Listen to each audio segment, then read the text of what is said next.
Hey hello friends, Radhe Radhe. Welcome back to my channel और स्वागत है आपका मेरे मिनी व्लॉग में। तो मैं हूँ पूजा रानी और मैं बना रही हूँ आज अच्छा सा खाना, क्योंकि आज है होली। और मेरा ये व्लॉग थोड़ा लेट आ रहा है, तो आप भी सोचोगे कि होली को गए हुए 2 दिन हो चुके हैं और व्लॉग डाला है आज। वैसे कुछ दिक्कत थी जिस वजह से मैंने आज टाइम मिला तो आज डाल दिया है। यहाँ पे मैंने मूंग की उड़द की धुई हुई दाल ले ली थी, जिन्हें मैंने रात को ही भिगो के रख दिया था। और सुबह उठ के मैंने सारा काम ख़त्म करने के बाद फिर लग गई थी मैं किचन में अच्छा सा पकवान बनाने के लिए। तो मैं बना रही हूँ आज दही बल्ले और साथ में टेस्टी से समोसे।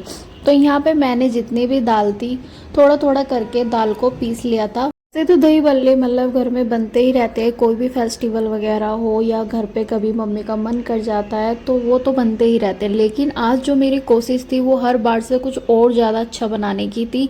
तो आज मैं कोशिश कर रही हूँ कि बिल्कुल बाहर जैसा ही टेस्ट आए और मतलब एकदम सॉफ्ट दही बल्ले बने। तो यहाँ पे मैंने सारी दाल को पीस लिया था और जो भी दाल थी वो बहुत ज़्यादा हो गई थी, तो मैंने एक अलग बर्तन में निकाल के रख लिया था। यहाँ पे मैंने एक भगोना लिया था जिसमें मैंने 4-5 गिलास पानी डाल लिया था और आधी चम्मच मैंने इसमें डाली थी हींग और साथ में थोड़ी सी कसूरी मेथी। ये सारी चीज़ें डाल के मैंने ढक के रख दिया था। और मैंने ली थी एक परात जिसमें मैंने जितनी भी दाल पीस के रखी थी वो सारी मैंने परात में निकाल ली थी। और मैंने इसमें डाली थी आधा पैकेट इनो। पूरा पैकेट नहीं डाला था मैंने क्योंकि फिर बहुत ज़्यादा हो जाती और फिर सही तरीके से बनते भी नहीं, बीच बीच में से फटने लग जाते। तो मैंने यहाँ पे आधी चम्मच ही इनो ली थी, जिसे मैंने डालने के बाद अच्छे से बहुत अच्छे तरीके से फेंटा, मतलब कोई भी पल्प वगैरह ना रह जाए और एकदम दही बल्ले बिल्कुल सॉफ्ट बने। बहुत देर तक मैंने 3-4 मिनट तक अच्छी तरीके से दाल को फेंटा। उसके बाद गैस चला के मैंने रख दी थी कढ़ाई गर्म होने के लिए और फिर मैंने उसमें डाला था। और ऐसा कोई भी फेस्टिवल नहीं होता जिसमें मैं अपनी दीदी को, अपनी बहनों को नहीं याद करती। सच में सबसे छोटी हूँ, तो सबसे छोटी होने का फ़ायदा बिल्कुल कुछ भी नहीं। आज के दिन मैं होली खेलती थी और मेरी दीदी बनाती थी खाना, लेकिन आज उल्टा हो रहा है मैं ही खाना बना रही हूँ और फिर लास्ट में मैं ही होली खेलूँगी। तो यहाँ पे इमली को भी मैंने रात को पानी में भिगो के रख दिया था, ताकि जब मैं सुबह उठूँ तो वो अच्छी तरीके से उसके पल्प वगैरह जो है वो सही तरीके से निकल जाए। वरना अगर तुरंत एकदम से बनाते हैं तो बहुत टाइम लगता है इन चीज़ों में। और जो ये मेरा आप तरीका देख रहे हो ना दही बल्ले बनाने का, इससे हमारे हाथ भी नहीं गंदे होते हैं, बार बार हमें धोने भी नहीं पड़ते हैं। 2 चम्मच लेनी है, एक में भरना है और दूसरी से कढ़ाई में निकाल देना है। और अभी आप मेरे दही बल्ले देखना बिल्कुल कैसे बनेंगे, मतलब कोई कह ही नहीं सकता कि चम्मचों का स्टाइल भी मतलब इतना अच्छा तरीका काम आ जाएगा। और फिर चाकू की सहायता से मैंने सबको अलग अलग कर दिया था, जो कि आपस में चिपके ना। तो अभी आप मेरा मतलब ये तरीका देखना, अगर अच्छा लगे तो आप भी एक बार ज़रूर ट्राई करना।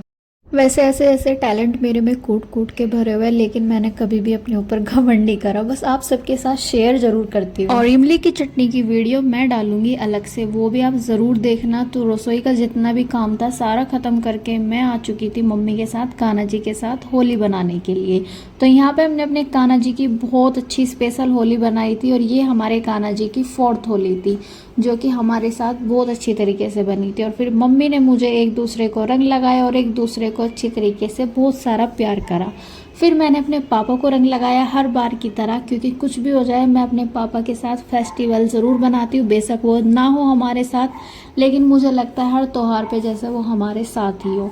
तो जितने भी मैंने दही बल्ले बनाए थे उसके बाद कान्हा जी को खिलाने के बाद अच्छी सी सेल्फी लेने के बाद फिर मैंने मम्मी को दिए थे दही बल्ले टेस्ट करने के लिए। और मम्मी को बहुत अच्छे लगे और सबसे पहले मम्मी ने खिलाए थे मुझे, क्योंकि मेरी बच्ची बहुत देर से लगी हुई थी, ये कह रही थी मम्मी। और एक बाइट खाने के बाद भाई मेरा भी बहुत ज़्यादा मन कर रहा था टेस्ट करने का। तो मैंने यहाँ पे जितने भी दही बल्ले थे वो सारे जो मैंने भिगो के रखे थे पानी में, जो कि हींग का और कसूरी मेथी का पानी था, और जो उसमें टेस्ट आता है ना निकालने के बाद, वो सारे निकाल के मैंने डाल दिए थे दही में, जो कि भरे भरे से हो जाए दही से और मुंह में जाते ही एकदम घुल जाए। तो यहाँ पे मैं अपनी प्लेटिंग कर रही थी, तो यहाँ पे लगाए थे मैंने दही बल्ले, जिनके ऊपर डाली थी मैंने ग्रीन चटनी, साथ में इमली वाली चटनी और घर में जो मसाला बनाया था वो। और आप देख भी सकते हो कितनी मतलब सॉफ्ट बने हैं, और मुंह में जाते ही जो घुल रहे थे ना, सच में एक तो कहते हैं कि बाहर जैसा टेस्ट आ रहा था, भाई बाहर से भी ज़्यादा अच्छा टेस्ट आ रहा था। सच में मुझे अपने हाथ का खाना पीना इतना अच्छा लगता है ना, ऊपर से जो ये बिल्कुल परफेक्ट बन जाता है, फिर तो बस पूछो ही नहीं बात क्या होती है। आप सोच रहे हो कि मैं अपनी तारीफ़ कर रही हूँ, भाई करनी पड़ती है मुझे, क्योंकि मैं बनाती हूँ इतना अच्छा खाना। और आज मैंने ज़्यादा धूम धड़ाका कुछ इसलिए भी नहीं करा था क्योंकि पता लगा था कि बराबर में डेथ हुई है, तो मतलब इसलिए माहौल बहुत ज़्यादा शांत था। तो फिर हमारा भी इतनी ज़्यादा खुशी वुशी बनाने की तो कोई बात ही नहीं थी। फिर मैंने ज़्यादा कुछ बनाया भी नहीं था, ना इतना ज़्यादा सेलिब्रेट करा था जितना हर बार करते हैं। तो यहाँ पे मैंने अपना सारा किचन का काम ख़त्म करके, क्योंकि जितनी ज़्यादा खुशी होती है ना उतना ज़्यादा रसोई में फैलावा भी मच जाता है, वो सारा समेटने में भी बहुत टाइम लगता है। तो नहा धो के मैं अपनी पूरी किचन साफ़ कर चुकी थी, और फिर लास्ट में करी थी मैंने अपनी गुंजिया।